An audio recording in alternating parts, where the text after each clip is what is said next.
اعوذ باللہ من الشیطان الرجیم بسم اللہ الرحمن الرحیم السلام علیکم ورحمۃ اللہ وبرکاتہ۔ میرے عزیز بھائیوں بہنوں اور بچوں، عید کی چاند رات کو شریعت اسلامیہ میں لیلۃ الجائزہ کہا جاتا ہے، اور اللہ جل شانہ اپنے بندوں کو اس رات نوازتا ہے۔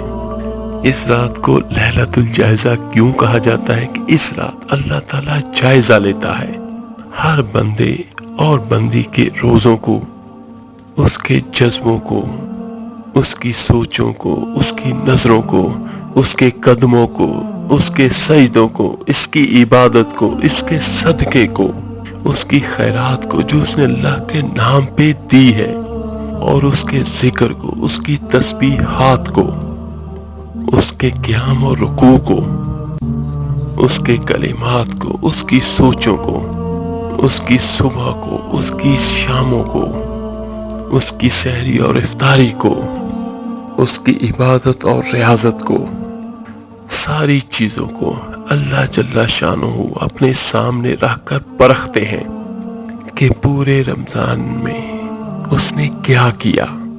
یہ اس رات کا میں آپ کو بیان کر رہا ہوں جس کی صبح عید کی صبح ہوتی ہے۔ یہ پہلی شوال کی رات کی بات میں آپ کو بیان کر رہا ہوں، کیونکہ یکم شوال جو دن ہے وہ تو عید کا دن ہوگا، لیکن جو رات ہے وہ یہ لیلۃ الجائزہ کی رات ہوتی ہے، عید کی چاند رات۔ کس رات کو اللہ تعالیٰ ہر چیز کا جائزہ لیتے ہیں، اور پھر اللہ تعالیٰ انعام و کرام دیتا ہے کہ پورے مہینے تم نے روزے رکھے، اور اب میں تمہیں اس کا صلہ عطا کروں گا۔ عام لفظوں میں کہ یہ اللہ تعالیٰ کی طرف سے ایک مزدور کی اجرت ہے۔ تو میرے عزیزوں، کوشش کریں کہ اس رات کو بھی عبادت میں گزار دیں، کیونکہ یہ رات بہت فضیلت والی ہے اور بہت برکتوں والی ہے۔ اس رات بھی اللہ سے دعائیں کرنی چاہیے اور زیادہ سے زیادہ مانگنا چاہیے، اور پھر عید کے دن اللہ تعالیٰ کی طرف سے سب کی بخشش کر دی جاتی ہے۔ اللہ تعالیٰ سے دعا ہے اللہ تعالیٰ آپ کو، مجھے، ہم سب کو ان بخشنے والے لوگوں میں شامل فرمائے، آمین ثم آمین۔ اور ہماری ساری کمیاں کوتاہیاں جو بھی ہم سے رمضان میں ہوئی، اللہ تعالیٰ ہمیں معاف فرما دے کہ میرے عزیزو، ہم گناہ گار ہیں، ہمارے نفس گناہوں پر جم گئے ہیں، اور اللہ تعالیٰ ہماری نادانیوں کو، ہماری خطاؤں کو ہمیں معاف کر دے جو ہم سے رمضان المبارک کے مقدس مہینے میں ہوئی۔ اور ایک بات ذہن میں رکھیے گا، اگر ہم اللہ کو راضی نہ کر سکیں تو ساری دنیا کے انسان مل کے بھی ہماری پریشانیوں کو ختم نہیں کر سکتے۔ اگر ہم نے اللہ کو ناراض کر لیا تو میرے عزیزوں، لیلۃ الجائزہ میں اللہ تعالیٰ عیدی عطا کرتا ہے، اور جو اللہ تعالیٰ عطا کرتا ہے وہ بندوں کی سوچ سے بھی بالا تر ہے کہ ہمارا اللہ ہمیں کیا دے سکتا ہے۔ یہاں پر مجھے ایک چھوٹی سی حدیث مبارکہ یاد آ گئی، وہ بھی میں آپ کے ساتھ شیئر کر دیتا ہوں کہ میرے اللہ کی رحمت اور اس کے خزانے کتنے وسیع و عریض ہیں۔ قیامت کے دن اللہ تعالیٰ ایک بندے سے کہے گا، مانگ مجھ سے کیا مانگتا ہے، تو وہ بندہ بڑی سوچ بچار کر کے تو اللہ سے کہے گا کہ اے اللہ، جب سے تو نے کائنات زمین بنائی ہے تب سے لے کر آج تک، یعنی قیامت کے ختم ہونے تک جتنا تو نے سب کو عطا کیا ہے، یعنی کب سے لے کر جب سے یہ کائنات بنی ہے اور قیامت تک جتنا پوری دنیا کے انسانوں کو تم نے نوازا ہے، دیا ہے، تو وہ سب کچھ تم مجھ اکیلے کو عنایت کر۔ تو سبحان اللہ، اللہ کی شان کریمی پر قربان جائیں تو میرا اللہ کیا فرمائے گا، اے بندے، تو نے تو اپنی شان کے مطابق بھی مجھ سے طلب نہیں کیا۔ تو میرے عزیزوں، ایک بات ذہن میں رکھیے گا کہ میرا اللہ ہر چیز پر قادر ہے، اور اس کے خزانے بے حساب اور بلا حساب ہیں۔ اور آپ کی اور ہماری سوچ میں بھی وہ نہیں ہوتا جو میرا اللہ کر دیتا ہے یا جو کر سکتا ہے، کیونکہ وہ ہمارا خالق ہے۔ ایک چھوٹی سی مثال میں آپ کو دینا چاہوں گا۔ آئنسٹائن کا نام تو آپ سب نے سنا ہوگا، سائنسدان تھا۔ تو اس کے بارے میں یہ تھا کہ وہ اس دنیا کا ذہین ترین انسان تھا سائنس کے حساب سے۔ تو اس کا دماغ جو ہے وہ 13% چلا۔ تو آپ یہ دیکھیے کہ جس انسان کا دماغ اتنا چلا اور وہ دنیا کا ذہین ترین افراد میں اس کا شمار ہوا، تو جس اللہ نے اسے بنایا ہوگا وہ کیسا ہوگا؟ سبحان اللہ۔ تو میرے عزیزوں، یہ رات ہے اللہ سے مانگنے کی، اور دوسری بات کہ اپنی ساری عبادتوں کو ضائع نہ کر دیجیے گا۔ اس رات میں کچھ ایسے کام نہ ہوں جس سے آپ کے پورے مہینے کی عبادت جو ہے وہ تباہ و برباد ہو جائے۔ تو میرے عزیزوں، عید کی چاند رات کو بھی اللہ سے سچے دل کے ساتھ توبہ کر لیں، اور ساتھ یہ بھی دعا کیجیے گا، نیت بھی کیجیے گا، اے اللہ میرا جیسا بھی رمضان گزرا ہے اور پچھلی جتنی بھی جیسی بھی زندگی گزری ہے، اے میرے اللہ مجھے معاف کر دے۔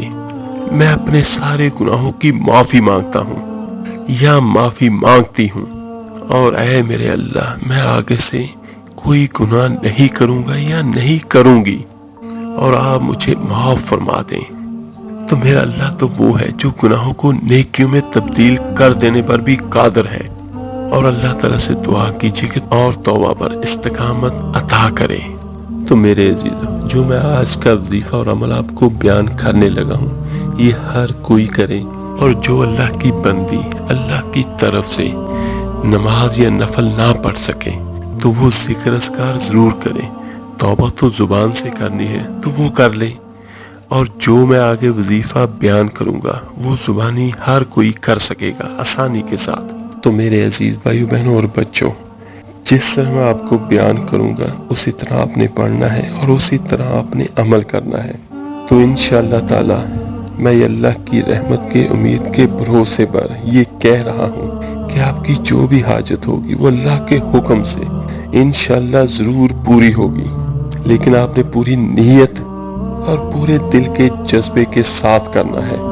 کوشش کریں کہ اس رات کو صاف ستھرا لباس پہنیں، اور جب آپ عید کا چاند دیکھ لیں یا آپ کو پتہ چل جائے تو جس جگہ پہ بیٹھ کے آپ نے عمل کرنا ہے، کچھ نفل پڑھنے ہیں، کچھ ایک چھوٹا سا وظیفہ کرنا ہے، تو آپ جس جگہ پہ آپ نے کرنا ہے تو کوشش کیجیے گا وہ جگہ بھی صاف ستھری ہو۔ خوشبو کا اہتمام لازمی کر لیں، کیونکہ اس رات کو ملائکہ بہت اترتے ہیں۔ بہتر ہوگا اگربتی لگا لیں یا عطر لگا لیں، لیکن عطر آپ نے وہ استعمال کرنا ہے جس میں الکوہل نہ ہو، اور کوشش کیجیے گا کہ نئے مہینے کا آغاز ہے تو جیسے ہی کسی میرے بھائی یا بہن کو خبر ملتی ہے کہ نیا شوال کا چاند جو ہے وہ نظر آ گیا ہے، تو سورہ ملک کو ایک مرتبہ لازمی پڑھ لیجئے گا۔ اس سے ہر مصیبت، ہر پریشانی آپ کی دور ہو جائے گی۔ اول آخر 3 مرتبہ 7 مرتبہ درود ابراہیمی نواز والا پڑھ لیجئے گا۔ اس کے بعد میرے عزیزوں، آپ نے عشاء کی نماز کے بعد آپ نے 2 رکعت نفل نماز توبہ کے یا صلاۃ توبہ کے آپ نے ادا کرنے ہیں، اور جس طرح میں پہلے بیان کر چکا ہوں کہ آپ نے یہ سب نیت کرنی ہے کہ اے اللہ میرے جتنے بھی گناہ ہیں، جتنے بھی زندگی میری گناہوں میں گزر چکی ہے، میں ان سب گناہوں سے معافی کی درخواست کرتا ہوں۔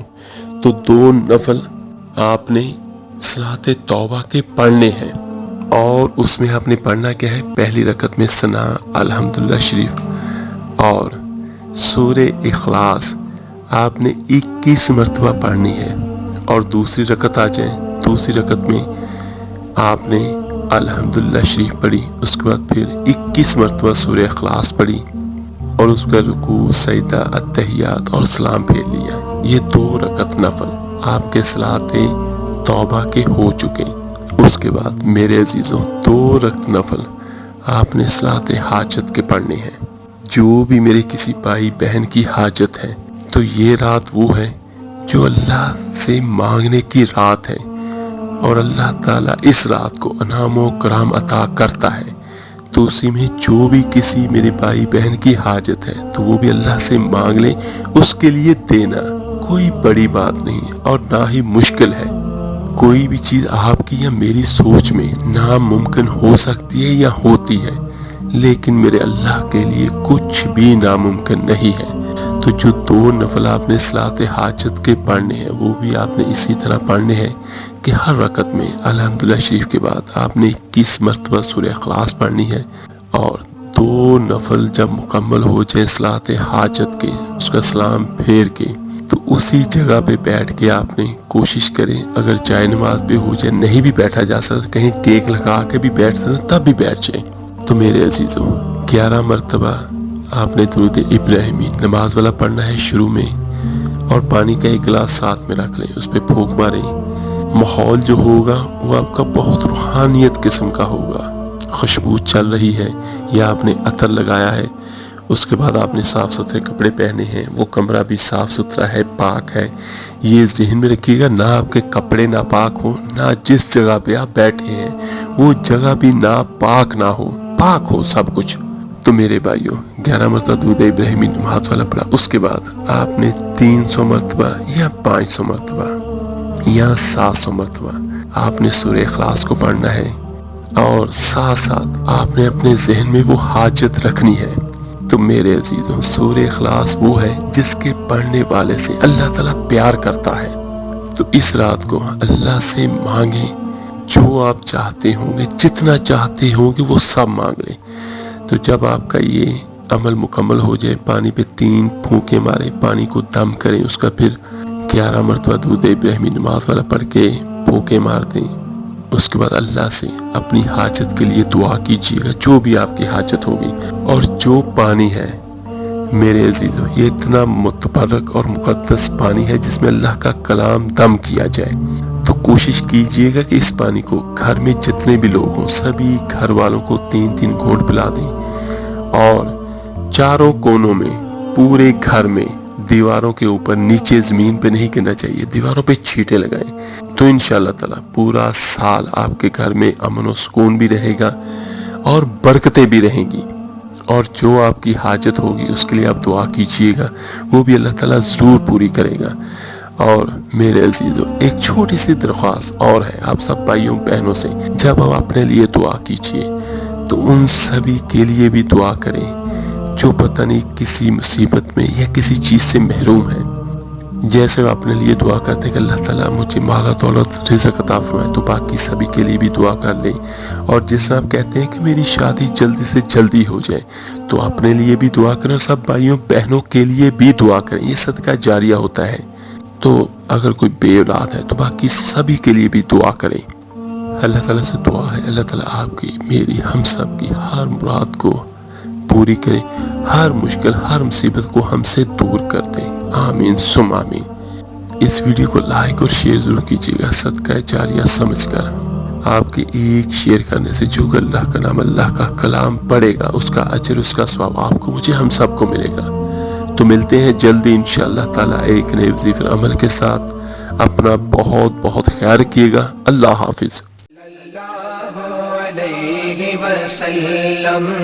صلی اللہ علیہ وسلم